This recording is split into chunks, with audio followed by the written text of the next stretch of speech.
সুপ্রিয় দর্শক, আমরা আসছিলাম এখানে। এই যে দাদি খুব গরিব, তো আমরা এখানে আসছি দেখি কিভাবে দাদিকে একটু সাহায্য করা যায়। তো আমরা দাদির কাছ থেকে শুনবো আসলে তার সমস্যাটা কি।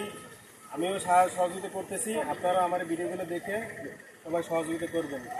দাদি, আপনার কি সমস্যা আপনি বলেন, বলেন, মুখে নিয়ে বলেন।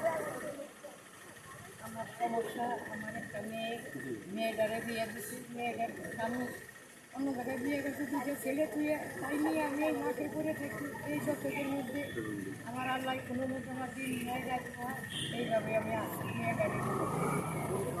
মানে আপনি কি চাচ্ছেন, এই যে ভিডিওটা যারা দেখবে তাদের কাছে সহযোগিতা চাচ্ছেন? আমি সহযোগিতা চাচ্ছি, আমার সহযোগিতা করে মেয়ে একটু পয়সা থাকতে পারবো। ভাইরা, আমি গোপালগঞ্জ থেকে আসিফ স্যার বলছিলাম। এই ভিডিওটা যারা দেখবেন, এই অসহায় মানুষের পাশে দাঁড়াবেন। আমিও পাশে দাঁড়াইছি, আপনারাও আমার এই ভিডিওটা দেখে পাশে দাঁড়াবেন। আমি এই ভিডিওটার স্ক্রিনে মোবাইল নাম্বার দিয়ে দেব, আপনারা এখানে বিকাশে সহযোগিতা করবেন অথবা ব্যাংক অ্যাকাউন্টে সহযোগিতা করতে পারবেন। আমরা আসুন, আমরা সবাই অসহায় মানুষের পাশে থেকে তাকে আমরা সহযোগিতা করি। সে ছোট্ট একটা দোকান দিচ্ছে, এ দিয়ে তার পরিবারের তারা মেয়েটাও বিয়ে দিয়েছিল, কিন্তু সেখানে সে মেয়েটাকে ছেড়ে দিয়েছে। এখন কিন্তু নাতি নিয়ে খুব কষ্ট চলতেছে।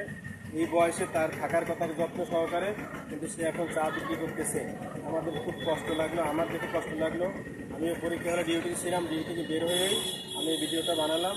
যদি আপনাদের ভালো লাগে, যদি কারোর মন মানসিকতা ভালো থাকে, তাহলে অবশ্যই সহযোগিতা করবেন, যোগাযোগ করবেন। আল্লাহ হাফেজ, ধন্যবাদ।